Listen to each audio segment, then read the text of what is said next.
2025년 4월 2일 트럼프 대통령이 한국의 25% 상호 관세를 선언했습니다. 한국 수출의 20%가 미국으로 가는데 자동차, 반도체, 가전 전부가 직격탄을 맞을 수 있는 상황이었습니다. 코스피는 즉각 반응에 급락했고 경제 전문가들은 한국 경제 최대 위기라고 했습니다. 그리고 4개월 뒤 이재명 대통령이 기자회견장에 섰습니다. 한미 관세 협상 타결, 관세 15%. 폴리티코는 이걸 이재명 대통령의 정치적 승리라고 불렀습니다. BBC는 수개월간의 논쟁적 협상의 결과라고 했습니다. 도대체 이재명 정부는 어떻게 트럼프를 설득했을까요? 오늘 처음부터 끝까지 팩트로 파헤쳐드립니다. 먼저 상황이 얼마나 심각했는지부터 짚어드릴게요. 트럼프 대통령은 취임 직후부터 전 세계를 상대로 관세 전쟁을 선언했습니다. 한국엔 처음에 25% 상호 관세를 부과하겠다고 통보했습니다. 25%면 어느 정도냐면요. 현대차 한 대를 4천만 원에 미국에 수출하면 관세만 1,000만 원을 내야 하는 겁니다. 가격 경쟁력이 완전히 날아가는 거죠. 반도체, 의약품에도 별도 관세를 예고했습니다. 협상이 타결되지 않으면 8월 1일부터 자동 발효된다는 시한도 못 박았습니다. 100일 안에 끝내야 하는 협상이었습니다.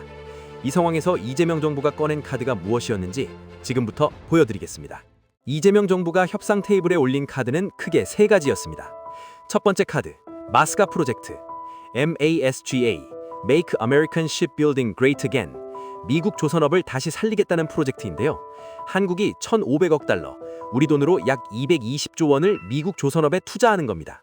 현대중공업, 삼성중공업, 한화오션이 미국 현지에서 배를 짓는 거예요. 트럼프 대통령이 가장 원하는 것, 미국 내 일자리 창출, 이걸 정확히 공략한 겁니다. 두 번째 카드, 350억 달러 대미 투자. 조선업 1,500억 달러에 더해 에너지, AI, 첨단 제조 분야에 2,000억 달러를 추가 투자하겠다고 했습니다. 삼성, 현대차, SK, LG, 한진, 한화 등 국내 대기업 총수들이 직접 투자 계획을 들고 워싱턴으로 날아갔습니다. 이재명 대통령은 나중에 협상에서 가장 애쓴 건 기업인들이라고 했습니다. 세 번째 카드, 실용 외교. 이재명 대통령은 트럼프 대통령을 피스메이커라고 불렀습니다. BBC가 아첨 전략이라고 표현했는데요. 트럼프가 원하는 방식으로 맞춰가면서 실리는 끝까지 챙기는 협상 방식이었습니다. 협상 기간 동안 이재명 대통령은 섣부른 결단 금지를 직접 지시했다고 합니다. 급하게 덜컥 사인하지 말고 최대한 유리하게 끌어오라는 거죠. 그래서 결과가 어떻게 됐냐고요?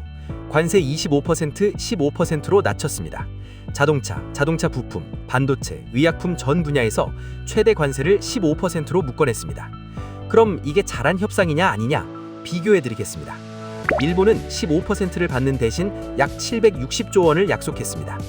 EU도 15%를 받는 대신 약 830조 원을 약속했습니다. 한국은 15%를 받는 대신 500조 원. 같은 관세율을 내면서 투자 약속 금액은 가장 적게 낸 겁니다. 협상 타결 다음 날 코스피는 역대 최고치를 가르치웠습니다. 원달러 환율은 협상 타결 당일 야간 거래에서 1,420원 아래로 내려갔습니다. 시장이 바로 반응한 겁니다. 각종 외신은 수출 의존도가 높은 한국의 경제적 고통을 덜었다며 이재명 대통령의 정치적 승리라고 평가했습니다. 물론 완벽한 협상은 아닙니다. 한미 FTA로 13년간 누려온 무관세 혜택은 사라졌습니다. 3,500억 달러 투자 약속의 세부 이행 방식은 아직 논의 중이고요. 일부에서는 선방이지 완승은 아니다라고 평가하기도 합니다. 하지만 중요한 건 이겁니다. 트럼프가 전 세계를 상대로 관세 전쟁을 선포한 상황에서 한국이 일본, EU와 동일한 15% 관세를 받아내면서 투자 부담은 가장 적게 졌다는 것. 이건 팩트입니다. 트럼프의 25% 관세 폭탄, 이재명 정부가 마스가, 대미 투자, 실용 외교 3가지 카드로 15%까지 끌어내렸습니다. 폴리티코, BBC가 정치적 승리라고 부른 이유, 오늘 팩트로 확인하셨죠? 구독과 알림 설정 눌러주세요. 감사합니다.